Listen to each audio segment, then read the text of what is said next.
In 1937, a 22-year-old Orson Welles wolfed down oysters, champagne, red meat, and brandy, then squeezed himself into a canvas corset to play Brutus on a Broadway stage. By the end of his life, that same man weighed 350 pounds. Number 4 on this list was a dinner so enormous his own doctor begged him to stop. Number 11 was invented by a young Wolfgang Puck just to see what Welles would eat. And number 1, the meal he devoured almost every single night, would put a grown man in the hospital today. These are the foods that built a genius and slowly buried him. Hit that subscribe button, because you have never seen an appetite like this one. Let us count down. Number 20, bananas and milk. Before the feasting, there were the diets, and they were somehow just as grotesque. When Welles needed to slim down for the camera, especially in the early Hollywood years, he punished himself with a regimen of nothing but bananas and milk. Bowl after bowl of it. Peeled fruit mashed into cold milk, day after day, until the sweetness turned sickening and his body screamed for something with salt and fat. He would sit there, this 6'3" force of nature, spooning baby food into his mouth like a man serving a sentence. The diet worked for a few weeks. It always worked for a few weeks. Then the discipline snapped, the way it always snapped, and he came roaring back to the steakhouse twice as hungry as before. The banana diet was not health. It was a starvation cycle, and every crash fed the next binge. Number 19, amphetamine diet pills. When bananas and milk failed, Welles reached for something darker. In an era before anyone admitted it was poison, he swallowed handfuls of diet pills packed with amphetamines. They killed his appetite, jittered his hands, and let him drop weight fast for a role. At first, he was enthusiastic about them, almost evangelical, the way people get about a shortcut that seems too good to be true. He would ride the chemical high through weeks of shooting, barely eating, running on nerves and nicotine. Then the pills wore off and the crash came, and the crash always ended at a table piled with food. Years later, he admitted the whole thing had been reckless, a hasty choice made before anyone understood the damage. But the pattern was already carved into him. Starve, crash, feast, repeat. His body kept the score. Number 18, oysters, champagne, and a corset. Here is where the appetite reveals itself as something almost theatrical. During the legendary Mercury Theater run of Julius Caesar, the 22-year-old Welles would, before a performance, sit down to oysters and champagne, red meat and burgundy, dessert and brandy, an entire multi-course blowout.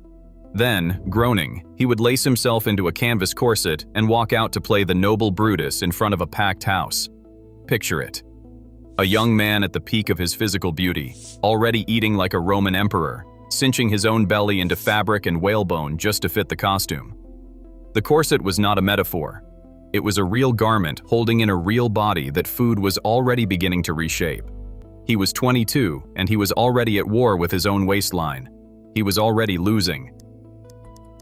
Number 17, the triple-decker steak sandwich. The Julius Caesar run gets worse, or better, depending on how you look at it. Mid-performance, between his scenes, Welles would slip out the stage door and duck into a Longchamp diner around the corner. There, he would order and inhale a triple-decker steak sandwich, 3 slices of bread, layers of beef stacked high, washed down with straight bourbon. Then he would wipe his mouth and walk back onto the stage to deliver Shakespeare. 3 layers of steak, in the middle of a play, in costume. The man could not go 2 hours without a meal, and not a modest one.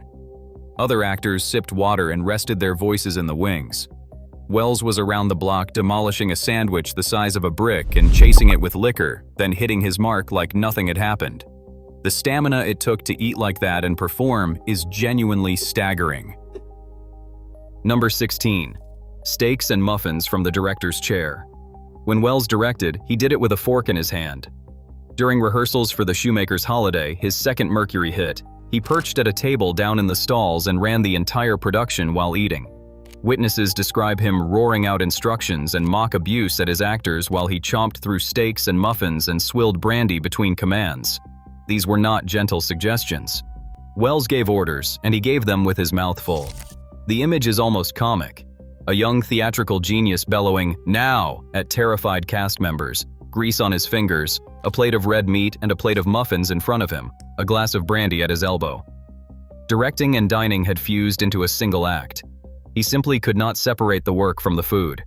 Both had to be enormous, and both had to happen at once. Number 15. Whole roast chickens for lunch. First pattern break. Here is where the sheer scale stops being funny and starts being alarming. By his middle years, a Wells lunch was not a sandwich or a salad. It was whole roast chickens, plural, alongside groaning plates of other rich food, and lunch itself could last the entire afternoon before lurching ponderously into dinner. A single roast chicken is a meal for a family. Wells treated one as a warm-up. He would tear into the bird, dark meat and white, skin and all, and then keep going. Critics who watched him do it did not know whether to be amazed or afraid. And the lunches ran for hours, one course bleeding into the next, wine glass never empty, until it was somehow evening and the whole obscene marathon started over again with a new set of plates.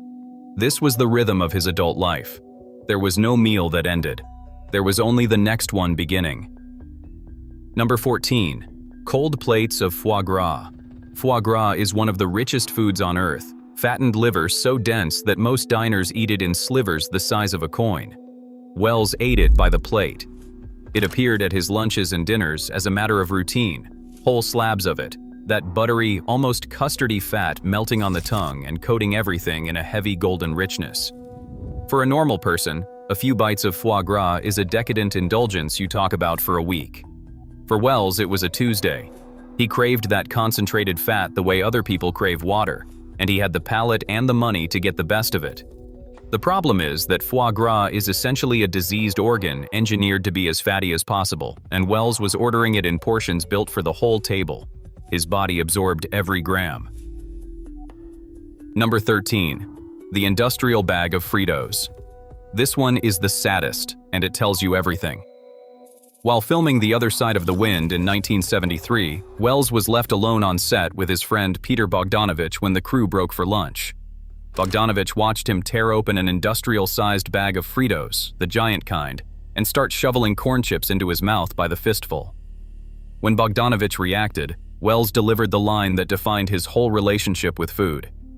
"You don't gain weight," he said, "if nobody sees you eating." He genuinely operated by a secret logic where hidden calories did not count. He was a secret eater, a man who indulged in private and hid it from the world because people loved to gloat over his weight as if it diminished his genius. So he ate in corners, alone, from enormous bags, telling himself the food was invisible. It was not. Number 12. The Pink's hot dog legend. No Wells food list is complete without the tale that Hollywood has whispered for decades. As the story goes, Wells pulled up to Pink's, the famous Los Angeles hot dog stand, and devoured 17 hot dogs in a single sitting. 17. Buns, chili, mustard, the works, one after another until the counter staff lost count. Now, the truth is fuzzier.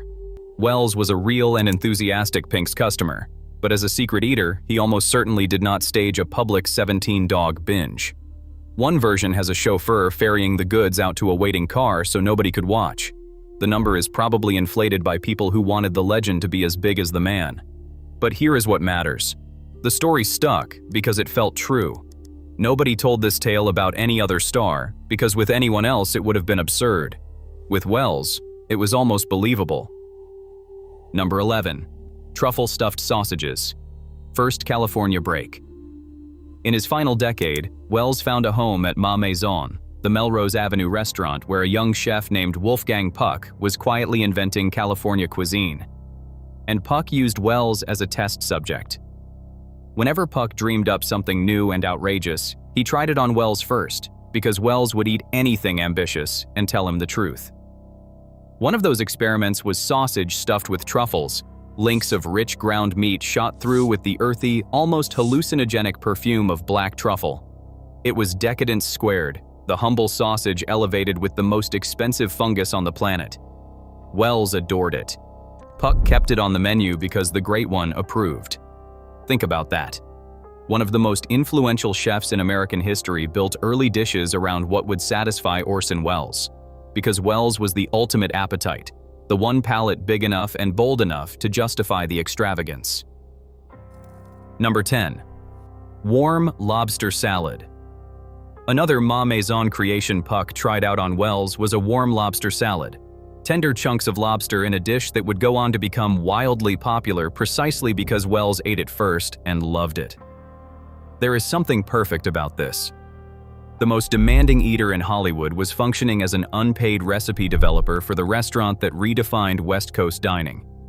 He arrived around 11 every morning, dressed all in black, a little black poodle named Kiki tucked under his arm, and he settled into his hidden corner table and asked the same question every single day.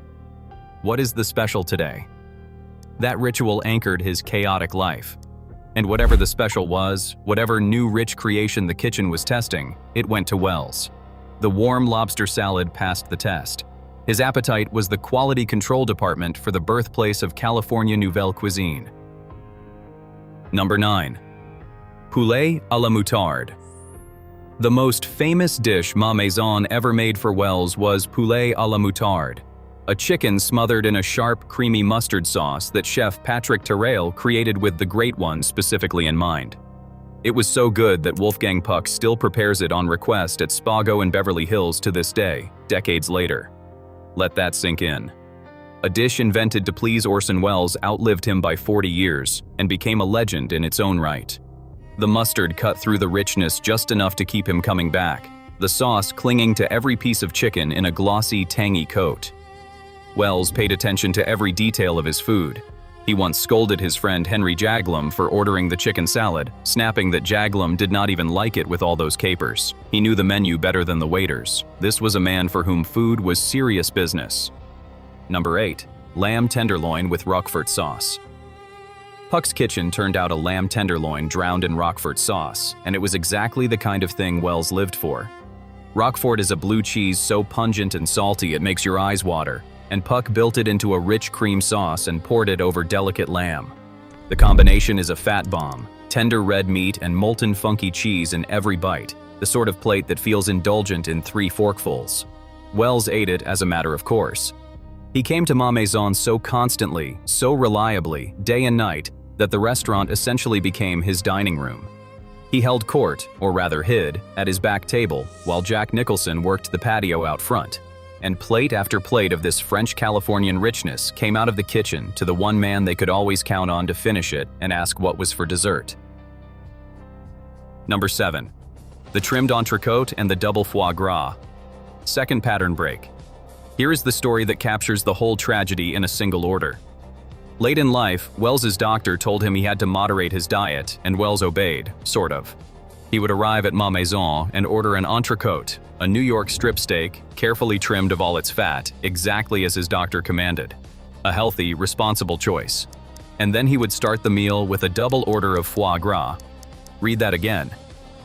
He cut the fat off his steak to please his doctor, then opened with 2 full portions of the fattiest food known to man. The kitchen staff thought it was hilarious and heartbreaking, and completely Welles. He wanted so badly to believe he was being good. He performed the ritual of the trimmed steak like a man going through the motions of a diet. But the appetite always won. It negotiated. It compromised. And the compromise was double foie gras. Number 6. Smoked salmon pizza.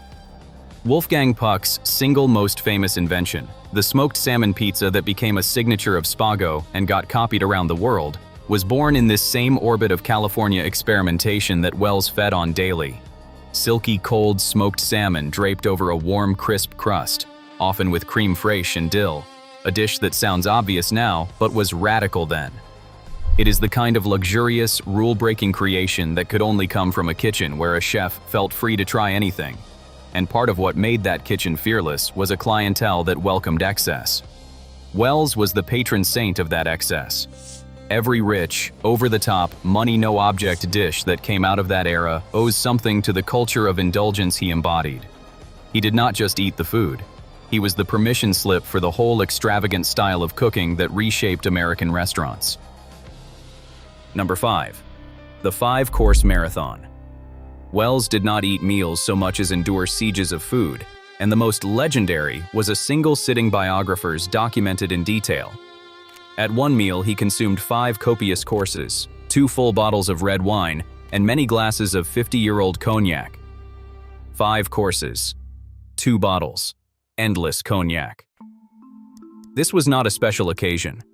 This was how the man dined when he felt like dining. Each course rich, each glass full, the cognac alone half a century old and poured like water. A meal like that is not a meal, it is an event, the kind of thing that would flatten a normal person for 2 days. Wells did it and then, likely, thought about lunch. He famously booked restaurant tables for one more person than was actually coming, and joked that his doctor told him to stop having intimate dinners for 4 unless there were 3 other people. The whole world was in on the joke, including him. Number 4. Triple pistachio ice cream. Now we reach the dinners that shaped his body most, and it starts with a shock of green. During his early years, especially while filming Citizen Kane, Wells capped his colossal dinners with triple pistachio ice cream, mountains of it, that pale green sweetness studded with nuts. After the steaks, after the meat and the wine, he still had room for a sugar finish that most people could not manage on an empty stomach. This is the part that gets forgotten. Wells was not only a meat and fat man. He had a ferocious sweet tooth layered on top of everything else, and he indulged it at the end of meals that had already crossed every reasonable line. Triple pistachio. Not a scoop, not a bowl, but the crowning glory of a dinner built to break records. The man who directed the greatest film ever made was, at the exact same time in his life, eating like his stomach was a bottomless well. Because it nearly was. Number 3. 2 bottles of red wine a night. First, understand the drinking, because the food never traveled alone. A typical Wells night involved 2 full bottles of rich red wine, the good stuff, rich Bordeaux from the most exclusive Chateau vineyards. Not 2 glasses. 2 bottles, night after night after night. And the wine was never the whole story, just the river the food floated down. All those calories, all that sugar and alcohol, poured on top of the steaks and the foie gras and the ice cream, every single evening for decades. Wells believed, or told himself, that the good life demanded nothing less. He became a raconteur and a bon vivant, the living symbol of fine food, fine wine, and fine cigars, and he had the Monte Cristos to match the Bordeaux. But 2 bottles a night is not the good life. It is a slow, elegant form of self-destruction, and Wells conducted it with a genius's flair right up to the end. Number 2. 3 steaks in a single sitting. This is the one people never quite believe. Wells would walk into a restaurant and order 3 steaks. Not 1 large steak. 3 separate steaks, often with a side of foie gras alongside them, in a single sitting. 3 portions of red meat that would each, on their own, satisfy a grown man, consumed back to back by one person while the wine flowed. He did it so regularly that it became part of his legend, whispered by everyone who ever watched it happen. The waiters learned not to blink. 3 steaks. The math of it is almost impossible, the sheer volume of protein and fat one body could process at one table. But Wells was not one body's worth of appetite. He was a phenomenon. His hunger operated on a scale that made ordinary gluttony look like restraint, and the 3-steak dinner was his signature move, the eating equivalent of Citizen Kane. Nobody else would attempt it. Nobody else could. Number 1. 2 steaks and a pint of scotch, every single night. And here it is, the meal that defined him and destroyed him. The ritual repeated so many thousands of times it wrote itself into his flesh. Orson Welles' regular everyday dinner was 2 steaks and a pint of scotch. Every night. 2 full steaks and a pint of hard liquor as a baseline, a floor, the minimum. And during the Citizen Kane years, the dinner ballooned further, adding a whole fresh pineapple, that triple pistachio ice cream, and an entire bottle of scotch to the pile. A whole pineapple. 2 steaks. A bottle of scotch. Green ice cream to finish. That was one man's dinner. He asked himself once, in Kane, "Are you still eating?" And answered through the character, "I'm still hungry." That was the truth of his whole life. Wells was always still hungry. The hunger built the genius, and then it built the body. 350 pounds of appetite that no diet, no doctor, and no corset could ever hold in. So there it is. 20 foods, 2 steaks a night, 3 at a sitting, whole pineapples and double foie gras, and secret bags of Fritos eaten in the dark. Which one shocked you the most? Drop it in the comments. I want to know if the 3-steak dinner gets more love than the pineapple and scotch feast, and whether anyone actually believes the 17 hot dogs. Because Wells said gluttony was not a secret vice. For him, it was the whole show.